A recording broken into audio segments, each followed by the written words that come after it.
Good morning mga kantingero. Magkakasako ngayon ng singsing.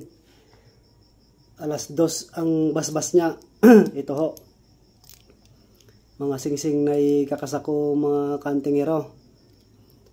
Yan. 1, 2, 3, 4, 5, 6. 2, 4, 6. Bali 6 mga kantingero. Ito lahat ho.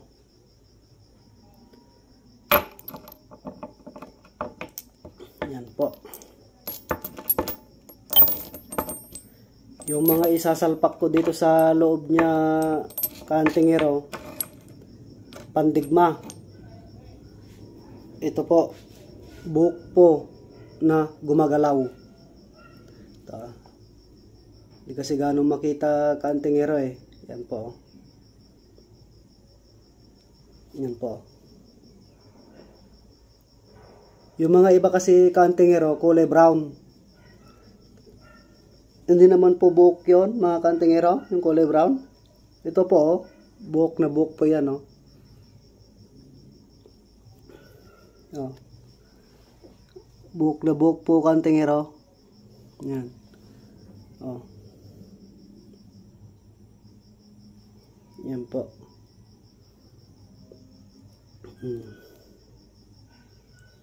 Tapos, ito po kantingero, mutya po ito ng baboy ramo. Isa kunat po ito kantingero. Mga buhok. Tapos ito po yung isasalpak ko na pinakabuhay niya. Pinakabuhay sa loob ng singsing. Kunwari ito. Ito po. Ganyan po. Yan. Ito pala yung binabaon kantingero. Ito yung binabaon. Mutya po ito kantingero. Yan po. Yan. Mga to. Oh. Yan po yung ilalagay ko kantingero. Tapos pinulbos na kahoy na kamandag. Yan. Tapos pinaghalong libon na kawayan at saka mutya ng San Fernando. Ito po. Ang mutya po ng San Fernando, kukunin ko po para makita nyo.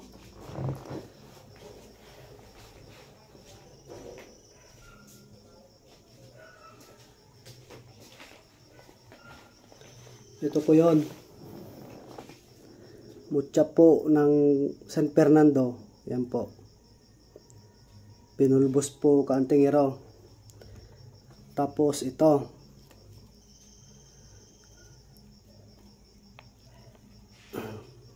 Ito po kantingero yung part po ng tao. Hindi ko po pwedeng sabihin kantingero ito. Hindi ko po pwedeng sabihin to kantingero. Basta part po ito ng tao. Ito po. Ayan po. Ayan. So, bali 1, 2, 3, 4, 5, 6, 7. 7 ho na pagsamasamahin ko po dito. At saka may imilik din po kantingero sa loob niya na salita. Para gagana po yung ating singsing.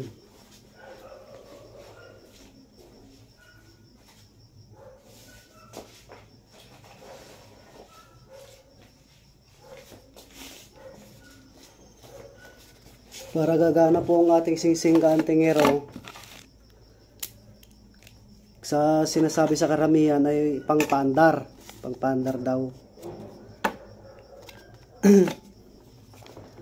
Mahirap kasi explain mga kantingero kasi hindi po ako pure na Tagalog.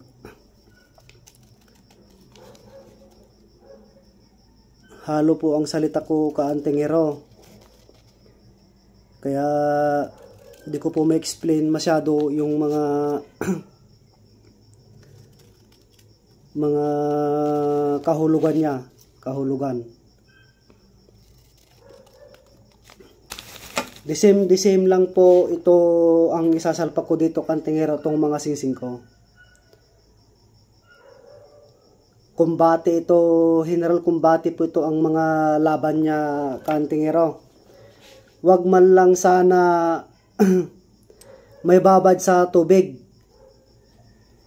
Okay lang po mabasa, wag naman lang sana may babad po sa tubig kantingero. Yung nagtatangan po ng ganito, yung nagsusuot po.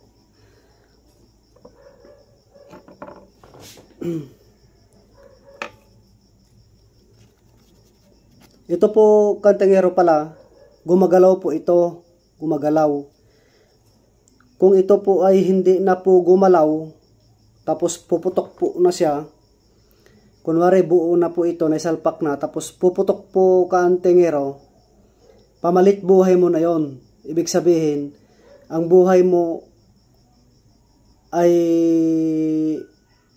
may babalik, pero ang kapalit niya po, yung bato niya po. Kasi isasalpak ko din po dito yung pangalan ng tao na nagtatangan po ng singsing. Yun po yung kahulugan niya kantingero. Kaya hindi naman po basta-basta gumawa po ng singsing kasi sinusubukan ko po sa lahat. Kaya mahirap din po gumawa kantingero.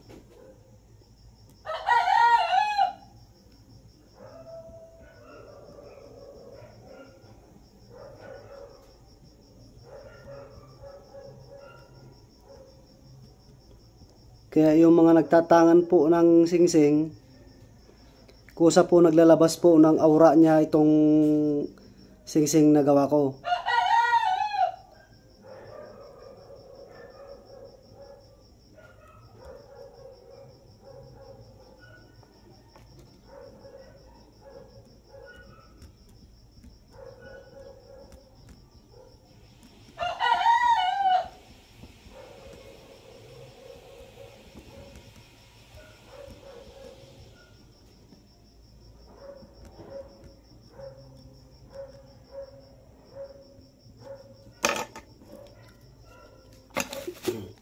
Ang ilalagay ko po doon sa loob niya kantingero ay imilek.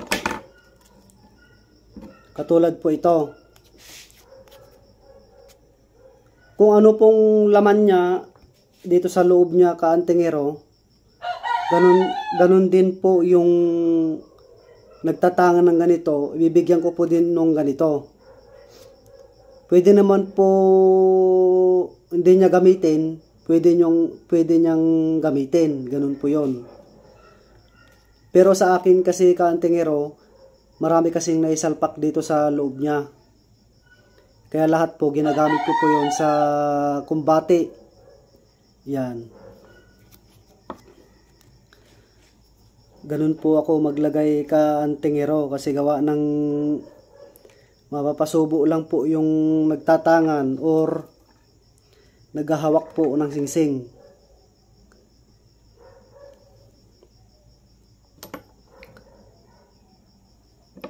Pasubo lang po kantingero.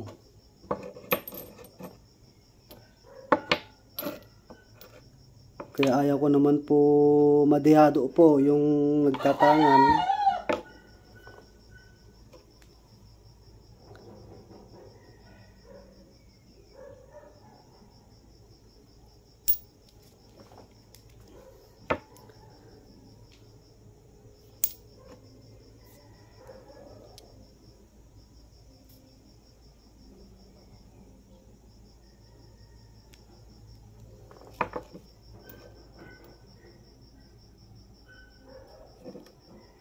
Dahil mahirap po kantingero na gumawa ng singsing.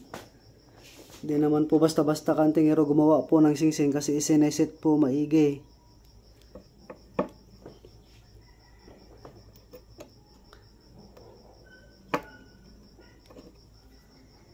Isineset ko po maigi kantingero.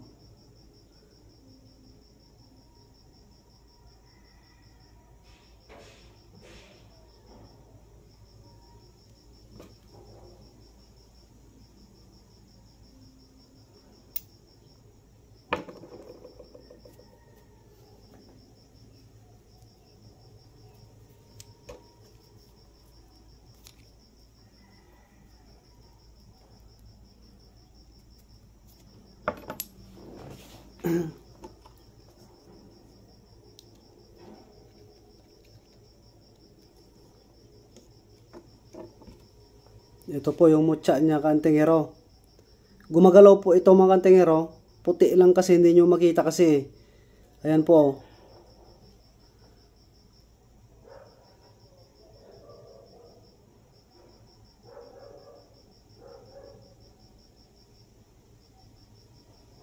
Puti kasi kantingero kaya di nyo ganong makita kung paano. Yung mga nagtatangan ho ng singsing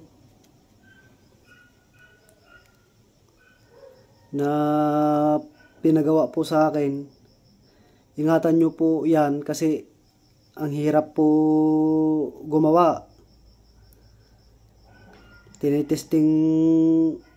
Tinitesting pa po kung gagana o hindi. Yung mga iba kantingero, hindi na po tinitesting. Hindi ko naman po nila lahat kantingero, pero mahirap po.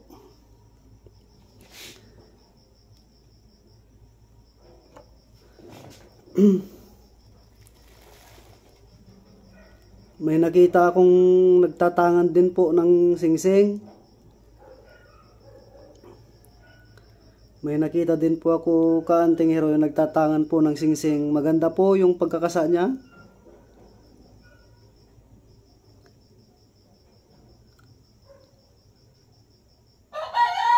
Kasi ako po